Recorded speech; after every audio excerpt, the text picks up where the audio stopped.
Sa unang pagkakataon, nagpadala ng fighter jets ng Pilipinas sa Pitch Black 2024 multilateral exercises sa Australia. At live mula sa Darwin, Australia, nakatutok si Chino Gaston. Chino? Pia, nagsisidatingan na ang mga aircraft at mga fighter jets mula sa 21 mga bansang magiging kalahok sa Pitch Black 2024 exercises dito sa Darwin, Australia. Kabilang na yung mga FA-50 fighter jets ng ating bansa. Ito'y para pagpapaigting ng kakayahang i-depensa ang ating territorial airspace at hindi raw bilang paghahanda laban sa anumang bansa.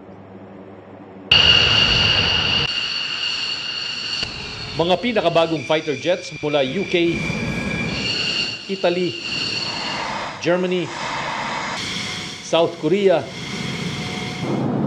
US, at marami pang ibang bansa masabak sa Pitch Black 2024 multilateral exercises sa Darwin, Australia. Kung dati, puro observer lang ang pinapadala ng Pilipinas, ngayon 4 na FA-50 fighter jets at halos 200 support personnel at piloto ang pinadala ng ating bansa. Isa sa pangunahing training na gagawin ang interdiction flights o pagsalubong sa mga unidentified aircraft na papasok sa airspace ng bansa. Sasabak din sa night flying exercise ang mga piloto.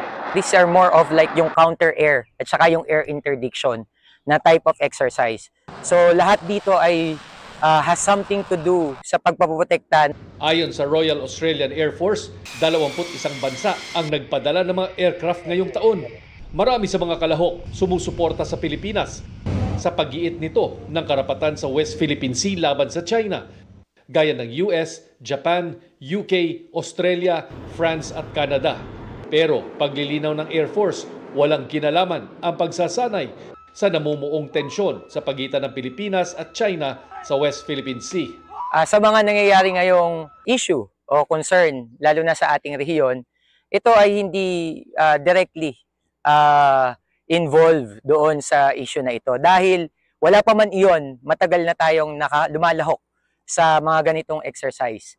Nagkataon lamang na ngayong taon na ito o iterasyon ng Pitch Black 2024, naglayo na tayo na sumali, nakasama ang ating mga eroplano.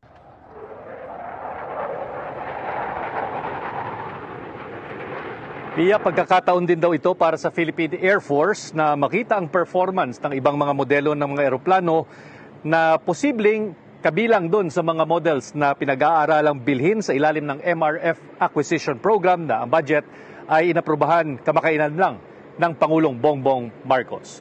Mula rito sa Darwin, Australia, para sa GMA Integrated News, Chino Gaston, nakatutok, 24 oras. Maraming salamat, Chino Gaston.